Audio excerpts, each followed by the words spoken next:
Assalamualaikum warahmatullahi wabarakatuh. Alhamdulillahirabbil alamin. Alhamdulillahilladzi hadana li hadza wa ma kunna linahtadiya laula an hadanallah. Asyhadu an la ilaha illallah wahdahu la syarikalah wa asyhadu anna Muhammadan abduhu wa rasuluh. Allahumma shalli ala Muhammad wa ala alihi wa sahbihi ajma'in. Amma ba'du. Yang kami hormati Ustadz Ahmad Arif Rifan, SHI MSI, pemateri kajian rutin ahad pagi Masjid Islamic Center. Bapak Ibu yang dirahmati oleh Allah, pertama dan yang paling utama, marilah kita senantiasa memanjatkan puji syukur kita atas kehadirat Allah Subhanahu wa Ta'ala yang telah memberikan kita banyak sekali nikmat, nikmat sehat, nikmat sempat, nikmat Islam, nikmat umur panjang, dan nikmat-nikmat yang lainnya. Kedua, sholawat serta salam semoga tercurah limpahkan kepada baginda Nabi Muhammad SAW, dan semoga kita senantiasa selalu istiqomah mengikuti sunnah-sunnahnya. Amin Allahumma amin. Bapak Ibu jamaah yang dirahmati Allah, pagi hari ini kita akan melanjutkan kajian sirah kita, tentu dengan tema yang berbeda atau melanjutkan begitu dari surah Nabi yang pernah kita bahas. Untuk mengawali dan mempersingkat waktu, mari kita awali kajian kita dengan membaca basmalah. Bismillahirrahmanirrahim. Bapak Ibu, tema kita pada pagi hari ini ialah pelajaran dari 23 tahun perjalanan dakwah Rasulullah SAW. Baik, mari kita simak dan perhatikan penjelasan tema kita oleh Ustadz Ahmad Arif Rifan, SHI MSI, dengan segala hormat disilahkan. Monggo Ustadz.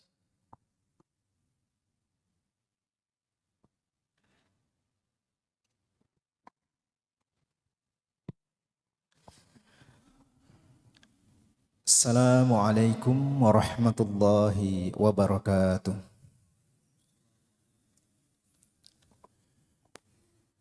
Innal hamdalillah nahmaduhu wa nasta'inuhu wa nastaghfiruh wa nastahdihi wa natubu ilaih. Wa na'udzu billahi min syururi anfusina wa min sayyiati a'malina. Man yahdihillahu fala mudilla lahu wa man yudlil fala hadiyalah. Ashhadu an la ilaha illallah wa ashhadu anna Muhammadan abduhu wa rasuluh. Allahumma salli ala Muhammad wa ala alihi wa ashabihi wa man tabi'al huda bi ihsanin ila yaumiddin. Ya ayyuhalladzina amanu taqullaha haqqa tuqatih wa la tamutunna illa wa antum muslimun. يا أيها الناس اتقوا ربكم الذي خلقكم من نفس واحدة وخلق منها زوجها وبث منهما رجالا كثيرا ونساء واتقوا الله الذي تساءلون به والأرحام إن الله كان عليكم رقيبا يا أيها الذين آمنوا اتقوا الله وقولوا قولا سديدا يصلح لكم أعمالكم ويغفر لكم ذنوبكم ومن يطع الله ورسوله فقد فاز فوزا عظيما وبعد فإن أصدق الحديث كتاب الله وخير الهدى هدى محمد صلى الله عليه وسلم.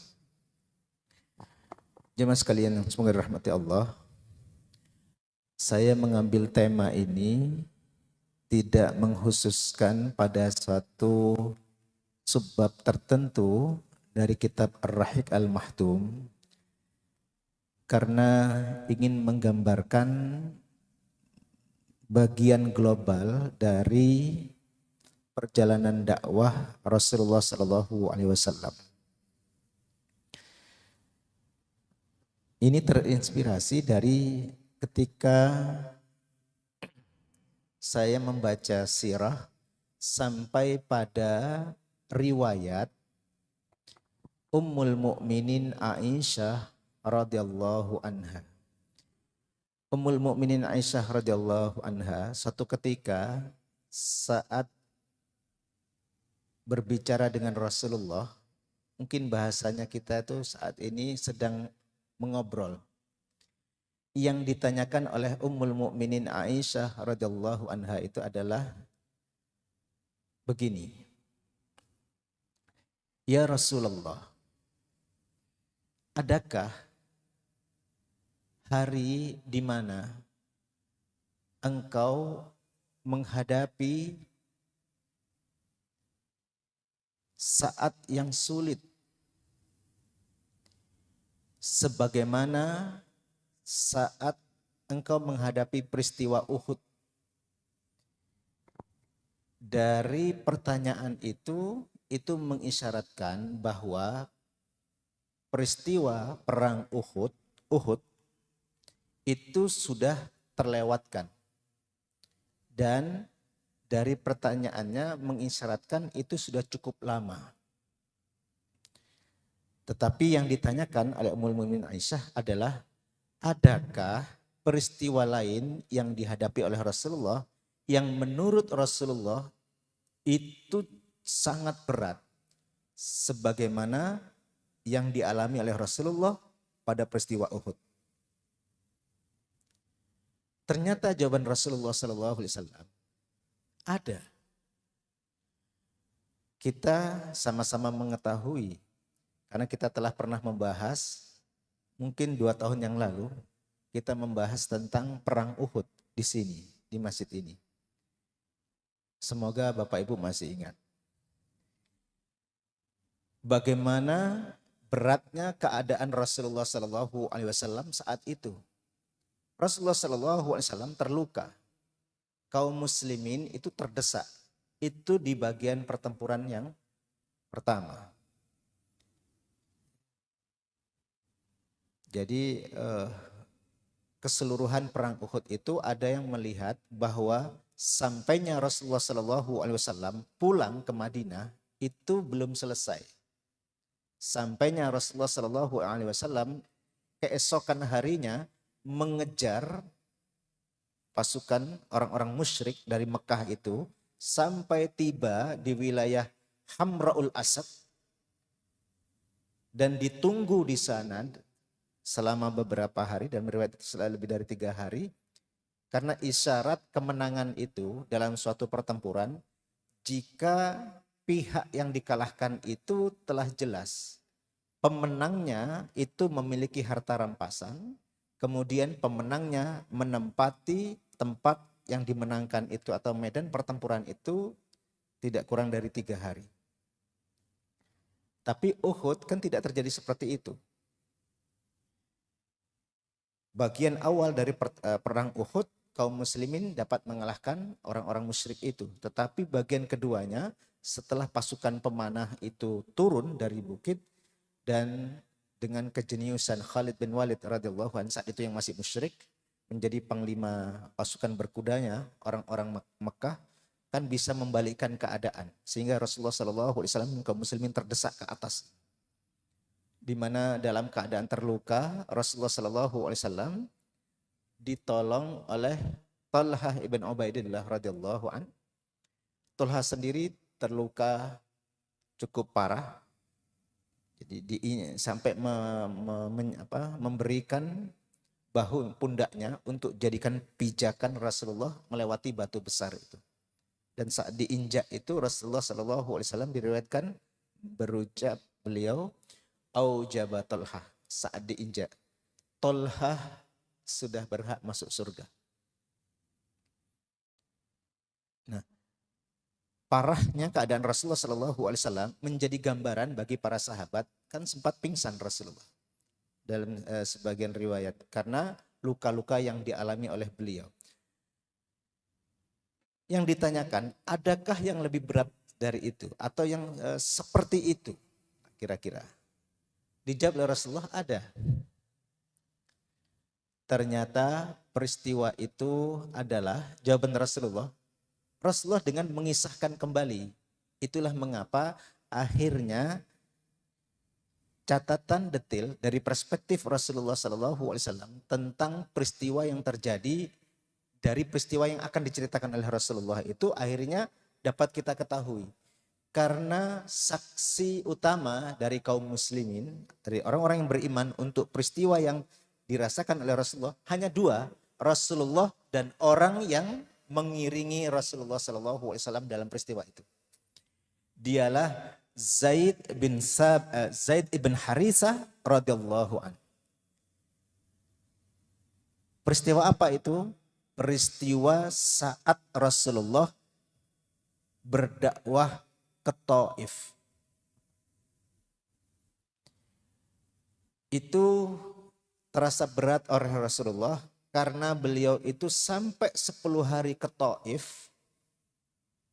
Ternyata Rasulullah SAW diusir.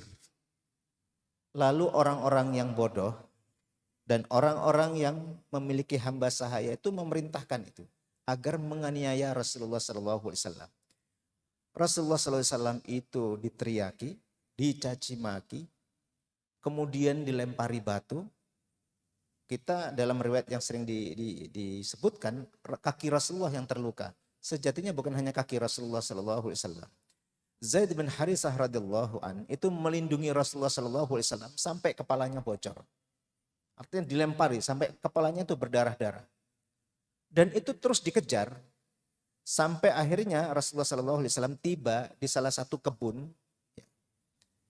Yang nanti di kebun itu Rasulullah SAW akhirnya berdoa kepada Allah. Berserah diri kepada Allah. Di mana bagian awalnya Rasulullah menyerahkan diri beliau, menyebutkan betapa lemahnya usaha beliau. Lalu dua orang pemilik kebun anggur itu iba melihat keadaan Rasulullah SAW dan Zaid bin Harisah radhiyallahu an. Ini peristiwanya di Taif. Rasulullah SAW yang membuat berat sejatinya bukan hanya peristiwa itu, Bapak Ibu. Tapi Rasulullah SAW yang membuat berat beliau adalah sebelum ke Taif, sejatinya Rasulullah SAW itu sudah mengalami ujian yang sangat berat. Ini kan dilatar belakangi setelah 3 tahun dakwah pertama secara sembunyi-sembunyi, lalu yang masuk Islam sekitar 40-an orang, Allah perintahkan untuk berdakwah secara terbuka. Dengan turunnya surat Asy-Syu'ara itu. Tetapi setelah memasuki tahun keempat dakwah secara terbuka, Rasulullah SAW kan mulai dianiaya. Masuk tahun kelima semakin dahsyat penganiayaan itu. Sampai terjadi peristiwa hijrah ke Habasah, ke Afrika. Dan itu terjadi 2 kali, 2 gelombang. Itu pun masih dikejar sampai Afrika. Kemudian masuk tahun ke-6, semakin keras. Tetapi Allah Subhanahu wa taala menurunkan pertolongannya. Di antaranya adalah masuk Islamnya Umar bin Khattab, yang pertama Hamzah bin Abdul Muttalib, kemudian Umar bin Khattab radhiyallahu anhuma. Ini mengisyaratkan sampai dengan tahun ke-6 saja dari dakwah Rasulullah SAW yang terdampak itu adalah Rasulullah SAW sendiri. Kemudian keluarganya. Kemudian sahabat-sahabatnya.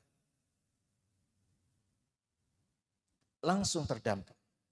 Masuk tahun ke-7 yang terdampak itu keluarga beliau. Bahkan seluruh keluarga besar beliau. Itulah momen di mana dilakukan pemboikotan total.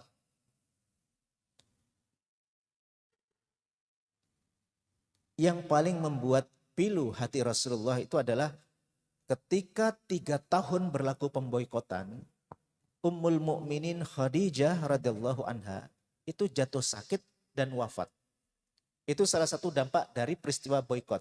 Karena Rasulullah SAW Dan Ummul Mukminin Khadijah radhiyallahu anha itu sampai mengungsi hidup di kemah di lembah Bani Hashim.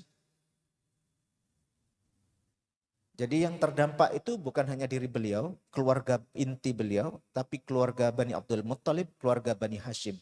Bahkan yang masih musyrik sekalipun dari kalangan Bani Hashim diboikot semuanya, kecuali Abu Lahab. Rasulullah Shallallahu Alaihi Wasallam dari peristiwa pemboikotan itu selama 3 tahun sampai masuk tahun ke-10 itu yang jatuh sakit, yang dikisahkan banyak. Yang meninggal banyak. Hanya saja ya yang disebutkan itu adalah Ummul Mukminin Khadijah radhiyallahu anha dan Abu Talib yang kalau kita dapati dalam beberapa kitab ini. Karena beratnya saat itu. Bahkan orang-orang musyrik sekalipun sejatinya tidak kuat melaksanakan pemboikotan seperti itu. Karena seburuk-buruknya mereka ini, mereka itu memiliki karakteristik rasa kagum terhadap sifat karom. Suka memberi itu. Lalu tiba-tiba mereka harus menjadi orang yang begitu pelit. Mereka tidak biasa. Dan yang paling berat tentu adalah meninggalnya Ummul Mukminin Khadijah radhiyallahu anha. Ini kalau saya tidak sampaikan tentang Ummul Mukminin Khadijah sedikit saja. Rasanya ada yang mengganjal. Rasulullah Shallallahu Alaihi Wasallam dalam riwayat Ahmad itu disebutkan 4 perempuan yang memiliki keutamaan di antara penghuni surga itu disebutkan oleh Rasulullah Shallallahu Alaihi Wasallam. Yang pertama itu adalah Khadijah bintu Khuwailid. Itulah Ummul Mukminin Khadijah radhiyallahu anha, istri Rasulullah Shallallahu Alaihi Wasallam. Kemudian yang kedua adalah Fatimah bintu Muhammad Sallallahu Alaihi Wasallam. Fatimah radhiyallahu anha, putri Rasulullah sallallahu alaihi wasallam. Kemudian yang ketiga, Asia bintu Muzahim, istri Fir'aun. Yang masuk yang beragama Islam. Kemudian yang keempat adalah Maryam ibnatu Imran. Maryam ibnatu Imran. Di 4. Ini karena ibu-ibu lebih banyak dari bapak-bapak, maka saya sebutkan yang 4 ini. Jika ingin melihat, mempelajari tentang perempuan-perempuan hebat, kita tidak menyebut tokoh-tokoh lain dulu. 4 tokoh ini yang disebutkan oleh Rasulullah SAW, maka mereka lebih berhak kita pelajari dulu. Siapa Ummul Mukminin Khadijah? Satu saja kita bisa melewatinya. Bagaimana tidak? Harus kita pelajari. Karena dalam sebuah riwayat, di dalam kitab Al-Mahtum disebutkan, saya membayangkan jika itu kita, bapak-bapak, sebagai suami, kalau mendapatkan berita seperti yang didapatkan oleh Rasulullah SAW. Ata Jibril an-Nabiya sallallahu alaihi wasallam. Wa qala, ya Rasulullah, hadhihi Khadijah wa ma'aha ina fihi idam au ta'am au syarab au ta'am. Ini wahai Muhammad, ini Khadijah sebentar lagi mau datang. Rasulullah itu Ummul Mukminin Khadijah akan mendatangi Rasulullah dengan membawa nampan. Yang di dalam nampan itu ada makanan dan minuman. Atau lauk pauk. Jadi dibawa. Jadi ketika akan mendekati, itu Jibril datang dulu menemui Rasulullah, lalu menyampaikan, ini Khadijah akan datang membawa nampan yang isinya makanan dan minuman. Disebutkan kalau sudah datang, kalau sudah sampai, faqra alaihas salam min rabbiha wa minni. Kalau sudah sampai, sampaikan kepada dia Muhammad bahwa dia mendapatkan salam dari Rabb-nya, dari Allah. Bahwa dia mendapatkan salam dari Rabb-nya dan dariku. Wa basyirha bi baitin fil jannah. Dan berilah berita gembira kepadanya bahwa Allah telah menyediakan baginya rumah di surga. Min qasab, dari permata. La sahab wala nasab, yang di dalamnya tidak ada lagi kebisingan dan tidak ada lagi kepayahan.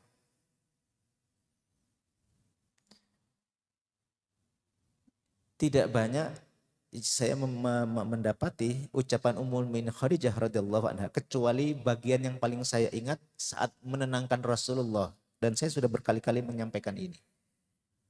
Tetapi di antara para ulama ahli sirah itu menyebutkan salah satu yang paling menarik dari Ummul Mukminin Khadijah adalah beliau tidak pernah mengeluh. Beliau tidak pernah mengeluh. Bukankah ujian para ibu itu, para bapak perempuan itu kan disebutkan oleh Rasulullah sallallahu alaihi wasallam, tuksirnal li'an wa takfurnal ashir. Dalam hadis tentang bahwa Rasulullah mengingatkan para perempuan untuk banyak-banyak menolong dirinya dengan memperbanyak sedekah. Karena kebanyakan istri itu seringkali mungkin tidak sadar bahwa dia mencela suaminya. Dan seringkali kurang berterima kasih kepada suaminya. Padahal kalau melihat surat Ar-Rum ayat 21, Bapak Ibu. Karena ini ada momen. Ya. Kalau bicara tentang ibu itu juga memiliki keistimewaan sebenarnya. Tetapi kan diingatkan dalam Al-Quran. Bagi kita para laki-laki. Wa min ayatihi an khalaqalakum min anfusikum azwaja. Kan disebutkan. Wa min ayatihi. Wa min ayatihi. Seharusnya kita para laki-laki, setelah tadi menyampaikan ke ibu-ibu, saya sekarang harus menyampaikan juga ke bapak-bapak. Bagaimanapun ada sesuatu pada beliau-beliau semua ini. Jadi kita para laki-laki Bapak Ibu, sejatinya kalau melihat istri kita itu harus menggunakan perspektif ayat ini. Bahwa istri kita itu adalah di antara tanda-tanda kekuasaan Allah. Sehingga kalau diberlakukan terbalik, ini pelajarannya, kita memandang istri itu adalah sebagai tanda-tanda kekuasaan Allah. Jangan hanya melihat langit begitu tinggi, begitu luas, kita kagum. Masya Allah, tanda-tanda kekuasaan Allah. Tapi kalau melihat istri, kok jadi beda? Seharusnya melihat istri itu juga bagian dari tanda-tanda kekuasaan Allah. Bukankah dari mereka lahir kehidupan? Anak-anak itu. Bukankah saat kita sulit, mereka yang menguatkan kita? Bukankah saat kita berat, mereka yang membantu kita? Begitu pula istri melihat suami juga sebagai tanda-tanda kekuasaan Allah. Inilah yang disebut dengan cara pandang itu. Oleh para ulama disebut, kalau dalam misalnya saya sebut salah satu alim dari masa kontemporer, Sayyid Qutb rahimahullah, penulis tafsir fi Zilalil Quran, Tasawwur al-Islami, itu menekankan bahwa suami istri itu cara memandangnya harus menggunakan Al-Quran. Maka itu berbeda. Kalau melihat sirah dengan menggunakan pendekatan Al-Quran sedikit berbeda. Nanti saya sampaikan contohnya. Tetapi saya ingin gambarkan bahwa dari tahun pertama, kan saya berbicara 23 tahun. Dari tahun pertama sampai tahun ke-10, sampai Rasulullah SAW menyaksikan bagaimana dampak yang dihadapi oleh keluarga beliau. Jadi kalau saya kisahkan satu-satu dalam perjalanan dakwah beliau. Saat beliau sujud di dekat Ka'bah, lalu orang-orang musyrik itu melakukan sembara sambil ngobrol mereka, bertaruh. Siapa yang bisa meletakkan kotoran ternak milik Bani Fulan ke Muhammad yang sedang berada di dekat Ka'bah itu. Siapa yang berani? Mereka tuh saya bertaruh, gak ada yang berani. Sampai muncul satu orang yang berani, itu ditimpakan. Selama kotoran itu masih menumpuk di kepala Rasulullah dan punggung Rasulullah, Rasulullah gak mengangkat itu sujudnya. Sampai yang membersihkan adalah Fatimah radhiyallahu anha. Itu Fatimah membersihkannya sambil menangis. Setelah dibersihkan itu, apa yang diucapkan oleh Rasulullah kepada Fatimah? Janganlah bersedih putriku, karena Allah akan menolong ayahmu. Setelah itu Rasulullah SAW berdoa. Beliau mengangkat suaranya dalam berdoa itu. Dan dalam berdoa itu 7 orang yang mencela beliau itu sambil bertaruh siapa yang bisa meletakkan kotoran dari Bani Fulan itu diriwayatkan ketika mendengar doa Rasulullah SAW, Rasulullah berdoa. Setelah itu digambarkan 7 orang itu tidak pernah tenang hidupnya. Karena mereka tahu Rasulullah tidak pernah berdusta.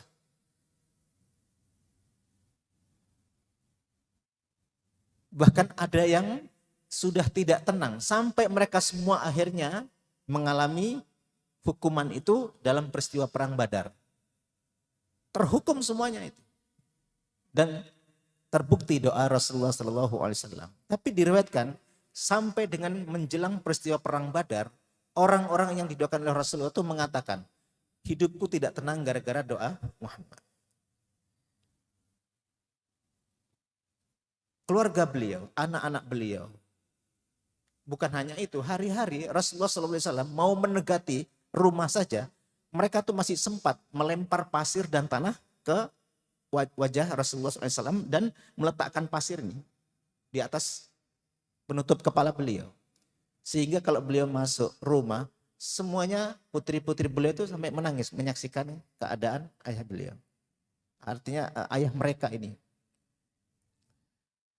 Keluarga beliau, keluarga besar beliau, sahabat beliau, semuanya sampai tahun ke-10 itu terdampak. Nah, dalam posisi yang berat seperti itu, Rasulullah SAW lalu ke Taif. Ternyata di Taif juga mengalami seperti itu. Tetapi masuk tahun ke-11, ke-12, dan ke-13, itulah ada tanda-tanda pertolongan Allah Subhanahu wa Ta'ala dengan terjadinya peristiwa Bai'ah Aqobah pertama dan yang kedua. Karena orang-orang dari luar kota itu datang dari Yathrib yang kelak menjadi Madinah. Tetapi yang di dalam kan tidak berhenti. Hingga sampai puncaknya setelah lewat dari 13 tahun itu. Kan rencana pembunuhan kepada Rasulullah sudah dinyatakan. Sudah diketok. Kamis bulan Safar. Pagi itu di Darun Nadwah mereka bersepakat. Tidak ada jalan lain kecuali harus dibunuh.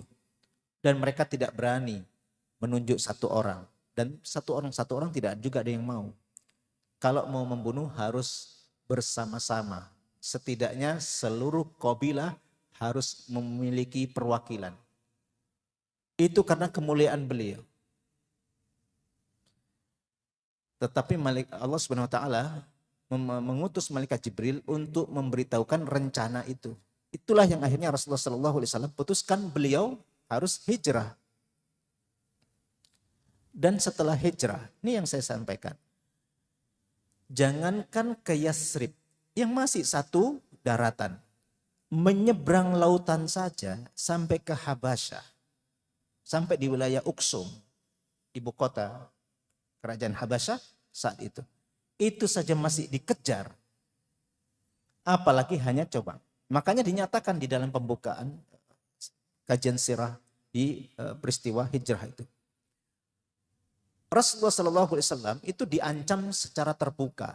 Jangan menganggap kalian sudah aman dari kami, meskipun kalian sudah keluar dari kota Mekah. Kami akan mendatangi kalian kapan saja di jantung tempat kalian tinggal. Itulah mengapa di tahun-tahun awal diriwayatkan Sa'ad bin Abi Waqqas radhiyallahu an melakukan ronda. Karena apa? Ummul Mukminin Aisyah radhiyallahu anha meriwayatkan Rasulullah sallallahu alaihi wasallam sering tidak bisa tidur malam karena rencana pembunuhan itu. Sampai turunlah ayat wallahu ya'simuka minan nas. Allah akan melindungimu dari serangan manusia. Maksudnya di sini adalah bahwa Rasulullah tidak akan bisa dibunuh dengan secara licik. Jadi misalnya Rasulullah saat tidur mau dibunuh itu sudah tidak bisa setelah turunnya ayat itu. Maka Rasulullah lalu memerintahkan Sa'ad bin Abi Waqqas radhiyallahu anhu untuk pulang saja, tidak usah dijaga lagi. Para sahabat itu bergantian menjaga Rasulullah. Jadi kalau ada yang kena beban ronda, dulu juga sudah ada itu. Tetapi itu tidak diminta oleh Rasulullah untuk berjaga. Bukankah jenengan nanti kalau melihat kitab sirah, bahkan dalam peristiwa pertempuran itu Rasulullah SAW itu sangat teliti. Sebagaimana orang per orang dari mereka bisa memasuki pasukan Rasulullah, pasukan orang per orang dari kaum muslimin juga bisa masuk tuh menyelinap. Karena saking banyaknya dan kalau malam hari itu sulit dilihat. Belum ada listrik. Makanya Rasulullah SAW misalnya dalam peristiwa perang Badar mengirim telik sandi. Ditanya berapa jumlah mereka? Gak bisa jawab. Dia jawabnya begini. Banyak ya Rasulullah. Bukan banyak. Berapa? Banyak ya Rasulullah. Rasulullah sangat teliti. Maka ditanyakan. Begini. Yang dipotong untuk dimakan setiap harinya berapa ekor? Disebutkan dipotong 10 ekor. Oh kalau begitu jumlah mereka sekian. Karena dari kebiasaan 1 ekor onta dimakan berapa orang? 1 ekor kambing dimakan berapa orang? Sampai Rasulullah bisa memperkirakan itu. Sehingga bisa diperkirakan bagaimana cara menghadapi itu. Jemaah sekalian rahmati Allah. Ada itu perjalanan akhirnya setelah 13 tahun di Mekah. Semuanya ditinggalkan oleh Rasulullah saat hijrah. Kan hanya berdua dengan Abu Bakar Siddiq radhiyallahu anhu. Itu isyaratnya 13 tahun pertama itulah pelajaran yang paling berat. Dan Allah Subhanahu wa taala belum mengizinkan Rasulullah untuk membela diri. Tetapi setelah hijrah Allah Subhanahu wa taala mengizinkan Rasulullah untuk membela diri. Maka terjadilah peperangan itu yang tidak dapat dihindarkan. Itulah mengapa konsep terjadinya pertempuran sejatinya semuanya itu karena membela diri. Tidak ada. Sampai akhirnya ketika Rasulullah SAW tahun di mana beliau itu tahun ke-6 datang ke Mekah untuk membebaskan kota Mekah itu karena pengkhianatan perjanjian Hudaybiyah. Bukan karena Rasulullah SAW menyerang. Ya. Jemaah sekalian subhanallah Allah. Saya ingin menyampaikan sedikit lagi ringkasannya. Lalu ada bagian penting di bagian detailnya yang ingin saya ulang untuk jenengan semuanya. Karena kita sedang ada di momen perjuangan. Jadi Rasulullah SAW kalau dilihat nanti 10 tahun, tadi kan 13 tahun di Mekah, 10 tahun di Madinah itu Bapak Ibu. Pertempuran, peperangan itu kan sudah beberapa kali saya sampaikan terjadi lebih dari 80 kali. Hampir semuanya peristiwa itu Rasulullah SAW dan kaum muslimin jumlahnya selalu lebih sedikit. Selalu lebih sedikit. Yang paling dahsyat itu dalam peristiwa perang Mu'tah. Karena 3.000 kaum muslimin menghadapi 200.000. Kalau ini dirasionalisasi itu menghadapi 20.000. Perang Khaybar yang cukup berat ini karena yang dihadapi oleh Rasulullah SAW ketika tiba di Madinah itu sejatinya nanti yang utama masih tetap orang-orang musyrik dari Mekah. Itu yang dihadapi oleh Rasulullah. Yang kedua, orang-orang Yahudi yang berkhianat. Yang ketiga, orang-orang munafik yang di dalam, yang tidak terlihat. Beberapa orang munafik itu selalu dimaafkan oleh Rasulullah. Pelajaran utamanya itu dinyatakan oleh Rasulullah SAW agar jangan ada peristiwa yang dijadikan bahan fitnah orang-orang munafik itu bahwa Rasulullah telah membunuh sahabat-sahabatnya sendiri. Itu yang dikhawatirkan oleh Rasulullah SAW. 3 ini Bapak Ibu dihadapi secara bersamaan. Artinya kalau untuk pengkhianatan Rasulullah mengalami bertubi-tubi dari dalam. Dilakukan oleh pertama Bani Nadir, orang Yahudi. Yang pertama dari Qainuqa dulu. Lalu Bani Nadir. Lalu yang terakhir adalah Quraidah. 3-tiganya setelah terusir dari Madinah, ngumpul di Khaybar. Akhirnya Khaybar ini didatangi oleh Rasulullah SAW dan mereka akhirnya dikalahkan. Sudah diberi maaf oleh Rasulullah bahwa mereka ini tidak diusir dari Khaybar. Coba. Tapi masih sempat meracuni Rasulullah SAW.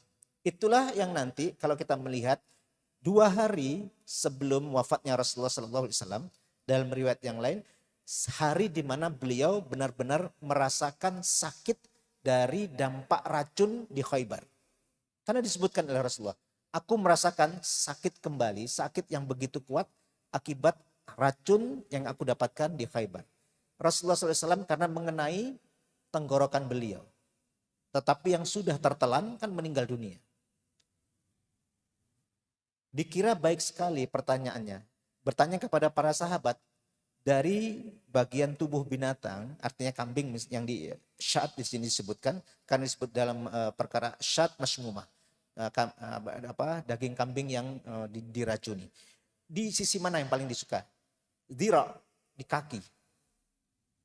Di dira itulah dimaksimalkan racunnya, diperbanyak. Tetapi Rasulullah SAW begitu memasukkan ke dalam mulut langsung dimuntahkan. Karena daging dan tulangnya itu memberitahu Rasulullah bahwa dia diracuni. Terus mengalami hal seperti itu. Maka jemaah sekalian rahmati Allah. Nanti peperangan-peperangan ini ada yang tidak sepenuhnya dimenangkan oleh Rasulullah SAW secara sempurna. Salah satu momen yang ingin saya sampaikan. Karena kita membutuhkan riwayat ini. Saya akan bukakan dulu.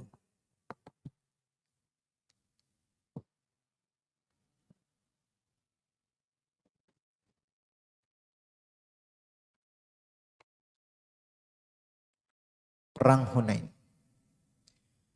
Perang ini terjadi setelah kemenangan kaum muslimin membuka kota Mekah. Nah, ini kota Mekah.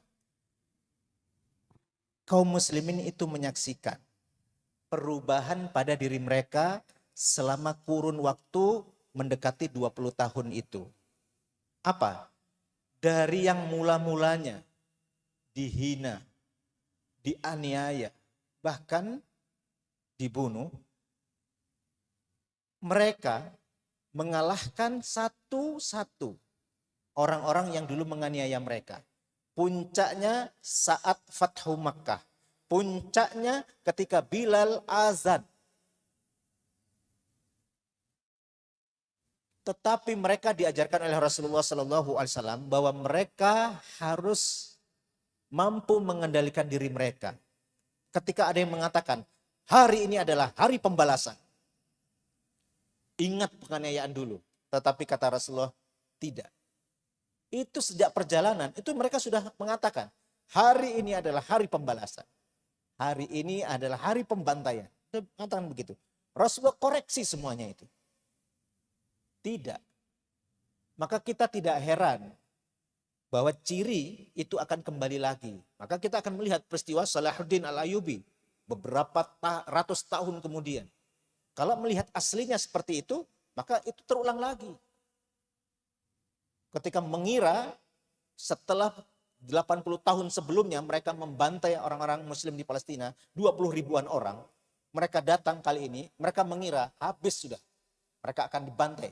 Ternyata tidak. Orang muslim memaafkan. Karena itu dicontohkan oleh Rasulullah SAW. Nanti setelah kemenangan besar ini, ini peristiwa kenapa saya menarik, ada pelajaran penting dan akan selalu kita ingat nanti. Bahkan itu harus dijaga oleh setiap individu. Apa itu? Di puncak kemenangan itu, saat akhirnya Rasulullah SAW, kan orang-orang Quraisy sebagai penjaga kota suci, pusat keagamaan bangsa Arab, suku-suku besar di luar Mekah yang mendengar kemenangan Rasulullah SAW dan kekalahan telak orang-orang Quraisy karena tanpa pertempuran, menyerah mereka. Orang-orang suku Hawazin dan Sakif itu tidak terima. Mereka mengumumkan itu. Kalau yang dihadapi Quraisy pantas saja, mereka bukan petarung yang sebenarnya. Kalau ingin petarung yang sebenarnya, ingin tahu kesatria yang sebenarnya, kami, kata mereka. Lalu dia kumpulkan sampai mencapai angka 12.000. Rasulullah SAW itu keluar dari Mekah, tidak ingin menghadapi mereka di kota Mekah. Rasulullah ingin menyambut mereka di luar kota Mekah. Keluar Rasulullah itu. 10.000 yang dibawa menuju Mekah dulu, sekarang bertambah 2.000. Totalnya menjadi sama, seimbang jumlahnya. Cuma strateginya orang-orang Hawazin dan orang-orang Sakif membawa seluruh istri-istri mereka, anak-anak mereka dibawa semua. Kekayaan mereka, ternak mereka dibawa semuanya. Lalu Duraid, ini orang paling tua, paling senior, itu memerintahkan suruh perempuan dan anak-anak untuk naik ke unta cadangannya. Sehingga total kalau dilihat bukan lagi 12.000 jumlahnya. Dilihat dari jauh jumlahnya menjadi sekitar 30.000. Tapi sisanya itu bukan petarung. Hanya 12.000 itu. Rasulullah SAW itu keluar dari Mekah. 2.000 tidak memiliki senjata. Ini ada orang konglomerat kaya di Mekah. Sudah dikalahkan oleh Rasulullah SAW. Coba, sudah menyerah itu. Rasulullah itu bilang kepada Sofwan ibn Umayyah, Sofwan, persenjatailah mereka. Sofwan ini yang punya pabrik senjata, punya pedang, punya pabrik zirah, punya pabrik perisai, ini ahli besi. Dia malah bilang begini kepada Rasulullah, wahai Muhammad, ini perintah yang harus aku lakukan atau ini apa? Jadi dia nggak mau ngasih gratis. Kalau mau Rasulullah akan katakan ini perintah, beri, kan dia sudah dikalahkan. Tetapi Rasulullah saking empatinya, ya Rasulullah SAW, dan memahami karakteristik pedagang itu. Dibilang oleh Rasulullah, ini pinjaman. Jika ada yang rusak, nanti diganti oleh Rasulullah. Coba Pak. 2.000 itu akhirnya diberi senjata. 12.000 saat berangkat. Inilah Bapak Ibu. Yang terjadi dijelaskan di dalam surat At-Taubah. Laqad nasarakumullahu fi mawatina katsirati wa yauma Hunainin. Disebutkan.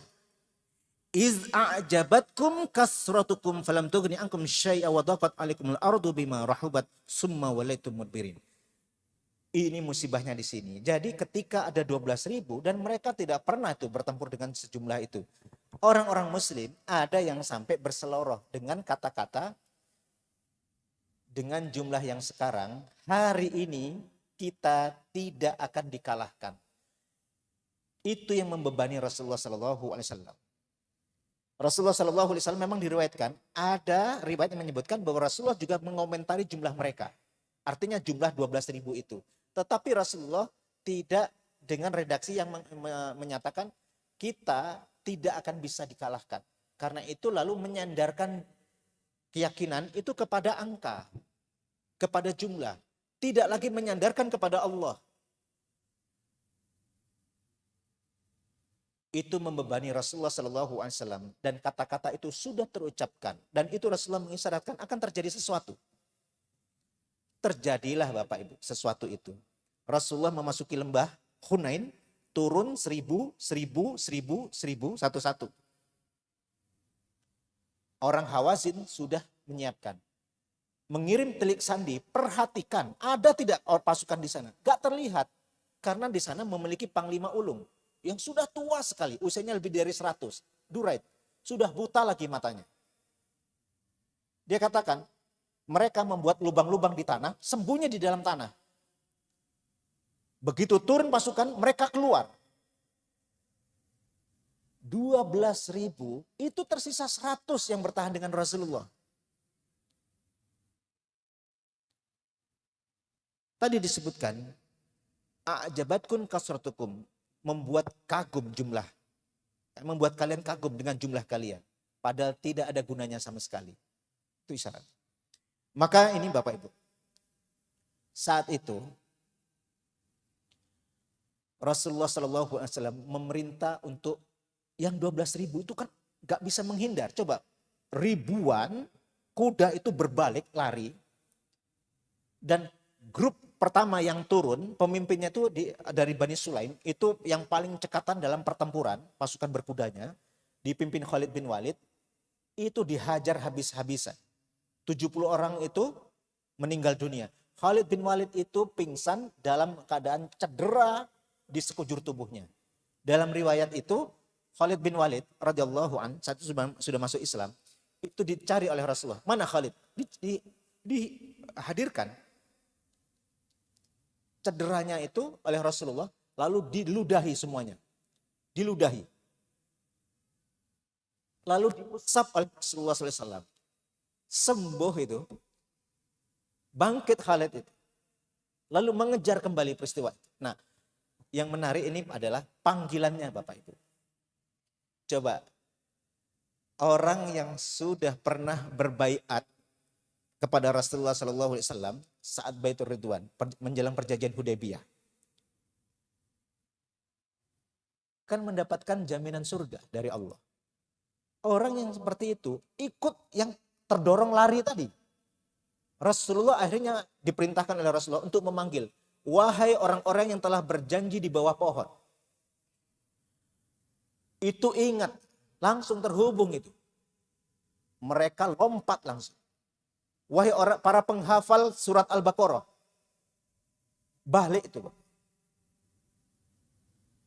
Wahai para orang-orang Ansar, Muhajirin, semua dipanggil, semua yang akan mengingatkan mereka ada kenangan bersama Rasulullah SAW.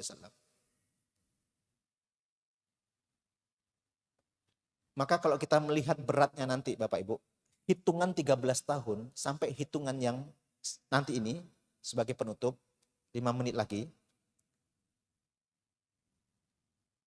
Apa yang akan kita alami belum apa-apa dibandingkan yang dialami oleh generasi pertama. Berat-beratnya, sulit-sulitnya. Coba kesabaran Rasulullah SAW. Dalam peristiwa perang Hunain ini, harta benda, kekayaan yang didapatkan sebagai rampasan perang itu sangat-sangat besar. 40.000 kambing, domba. Tawanan itu sekitar 4.000 dari anak-anak dan perempuan yang berhasil ditawan itu. Itu Rasulullah SAW masih memiliki empati kepada orang-orang Hawazin sama Sakif itu. Seluruh hasil perang itu dikirim ke Ji'ronah, digiring. Dan tidak boleh disentuh. Gak dibagi oleh Rasulullah 10 hari. Riwayat yang menyebutkan 7 hari. Tidak boleh, dibiarkan. Rasulullah ingin mereka itu datang kepada Rasulullah, minta maaf, dan Rasulullah akan memaafkan, dan seluruhnya akan dikembalikan. Tapi ada kejadian, ditunggu berhari-hari, nggak datang mereka itu. Akhirnya dibagi oleh Rasulullah. Ketika dibagi, mereka datang. Sudah dibagi, mereka datang. Kata Rasulullah, aku telah menunggu kalian. Masih nawar, kalau begitu ya Rasulullah, ambil saja semua hartanya. Tapi, ini yang diminta. Tapi, untuk ibu, istri-istri kami, anak-anak kami, tolong dilepaskan. Tolong dikembalikan. Kata Rasulullah, aku tidak bisa. Semua yang ada dalam wewenangku akan aku kembalikan kepada kalian. Tetapi yang sudah dibagikan kepada mereka, mintalah langsung kepada orang-orang muslim ini. Kapan ya Rasulullah? Saat sholat duhur nanti. Selesai sholat duhur, mereka berdiri. Minta itu. Mereka menolak. Ada yang mau memberi, ada yang tidak mau memberi. Tetapi akhirnya semuanya diingatkan. Rasulullah saja memberikan semuanya. Mengapa kita menahan? Pada akhirnya mereka memberi. Coba. Tapi bagian yang paling berat bukan itu Bapak Ibu. Dalam peristiwa ini, tinggal 3 menit.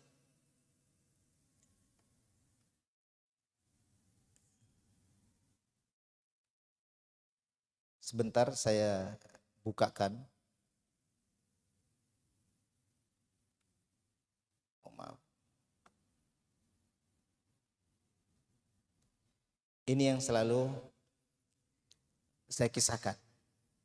Rasulullah SAW itu orang yang baru masuk Islam sekitar 2000-an orang itu kan begini. Orang Mekah, mereka itu mantan pemimpin-pemimpin elit musyrik. Datang, dikasih 100 ekor. Kalau orang Ansor dikasih 12 ekor. Tergantung karakteristiknya. Ada yang dikasih 4 ekor. Ini orang baru masuk Islam, kasih 100. Sudah dikasih 100, masih ngomong begini. Anakku ya Rasulullah. Kasih 100. Anakku yang satu lagi ya Rasulullah. Kasih 100. Sampai satu orang bawa 300 kan. Melihat itu, sahabat Ansor ini bilang, sampai komentar buruk kepada Rasulullah. Rasulullah sudah balik ke kaumnya. Artinya bilang begitu. Sudah ketemu keluarganya Rasulullah sudah. Nah, gitu. Omongan-omongan itu tidak patut Bapak Ibu diucapkan kepada Rasulullah. Sampailah ke telinga Rasulullah SAW. Akhirnya kata Rasulullah, panggil semuanya. Nah ini Bapak. Saya mungkin pernah menyampaikan ini 20 tahun yang lalu. 2 tahun yang lalu. 2 tahun yang lalu, maaf, bukan 20 tahun. 2 tahun yang lalu. Bukan di sini, agak ke belakang sedikit. Tapi ingin jadi kenangan bagi kita bahwa dalam perjuangan kita menegakkan kebenaran akhir-akhir ini, kita tidak mengandalkan jumlah. Kita benar-benar mengandalkan pertolongan Allah. Itu satu. Dan tujuan kita itu adalah mencari ridha Allah. Dan dalam mencari ridha Allah itu, menegakkan kalimatullah di atas muka bumi ini, kita diuji oleh Allah dengan ikhtiar. Ya harus ikhtiar. Tetapi hati dan pikiran kita harus meletakkan tujuan itu adalah karena untuk mencapai ridha Allah. Jadi diucapkan oleh Rasulullah, ya ma'syaral ansar, maqalatan balagatni ankum. Wahai orang-orang Ansor, omongan-omongan di belakang yang enggak baik itu sudah sampai ke telingaku, omongan kalian ini. Itu disebutkan begitu oleh Rasulullah. Semua rasa yang mengganjal dalam diri kalian sudah sampai ke telingaku. Dengarkan kalian. Bukankah aku datang kepada kalian, saat itu kalian tersesat. Lalu Allah memberikan kalian petunjuk. Sehingga kalian mendapatkan petunjuk. Bukankah saat aku datang kepada kalian, kalian ini orang yang tidak punya. Lalu dengan karunia Allah, kalian menjadi orang-orang yang memiliki kekayaan. Bukankah dulu kalian disebutkan semua oleh Rasulullah? Setelah disebutkan semua oleh Rasulullah SAW, ini untuk mengingatkan mereka. Rasulullah lalu meminta agar mereka menjawab Rasulullah. Dijawab oleh Rasulullah SAW. Ala tujibuni ya ma'asyiral ansor. Jawab orang-orang ansor. Wahai orang-orang ansor, jawab aku, kata Rasulullah. Kaget mereka. Apa yang harus kami jawab ya Rasulullah? Apa yang harus kami jawab? Seharusnya, kata Rasulullah, kalian itu menjawab. Kalau kalian jawab, kalian akan aku benarkan. Seharusnya kalian harus menjawabnya begini. Diajari oleh Rasulullah. Artinya Rasulullah mengatakan, kalau kalian mau mengungkit-ngungkit, gitu loh. Gak boleh nih isyaratnya mengungkit. Jawab ansar. Seharusnya kamu mengatakan kepadaku begini. Ya Rasulullah, engkau dulu terusir. Lalu kami yang menampungmu. Akan aku benarkan kalau kalian mengucapkan itu. Dulu engkau tidak punya apa-apa, kami yang mencukupimu. Kalau kalian katakan seperti itu, aku terima perkataan kalian itu. Tapi kan seharusnya gak mungkin seperti itu orang-orang Ansar. Tapi Rasulullah memancing pemahaman mereka. Dulu aku tidak punya apa-apa, lalu kalian menolongku. Lalu kami menolongmu. Katakan itu, akan aku benarkan. Dan kalian memang benar itu yang kalian lakukan. Di situ mereka baru sadar bahwa mereka sedang diuji oleh Rasulullah. Apakah kalian melakukan itu karena itu, gitu, menolong Rasulullah, menerima kaum muslimin karena perkara-perkara seperti itu? Mereka tuh menangis sampai jenggot-jenggot mereka tuh basah kuyup. Lalu dikatakanlah ini Bapak Ibu, perkataan yang akan selalu mereka ingat, bahwa mereka mendapatkan kemuliaan dari Rasulullah Sallallahu Alaihi Wasallam. Awajadtum ya ma'sarul ansar fi anfusikum fi lu'atin minad dunya ta'allaf biha qauman yuslimu.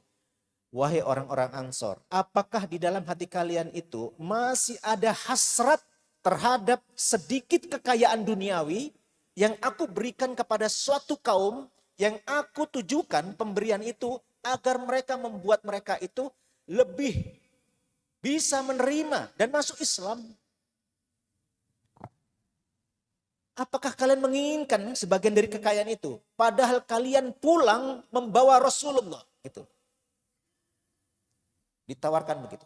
Kalian memilih kekayaan itu atau memilih Rasulullah? Mana yang lebih kalian pilih? Itu ditawarkan begitu. Demi Allah orang-orang Ansor, dikatakan oleh Rasulullah. Kalau bukan karena hijrah, niscaya aku ini termasuk orang-orang Ansor, kata Rasulullah. Kalau ada pilihan, harus ada pilihan menempuh satu jalan, orang Ansor memilih jalan yang satu, maka aku akan mengikuti pilihan orang Ansor. Disebutkan semua kebaikan orang Ansor itu. Lalu Rasulullah menutup dengan doa, ya Allah, ini doanya.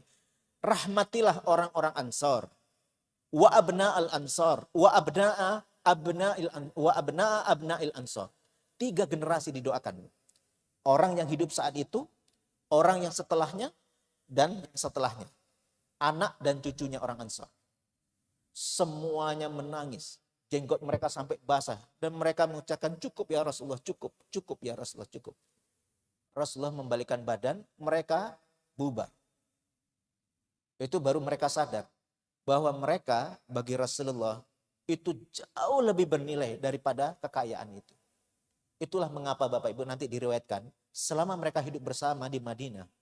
Hampir seluruh sahabat Rasulullah SAW, Jabir bin Abdullah radhiyallahu meriwayatkan, hampir seluruh sahabat Rasulullah berwakaf.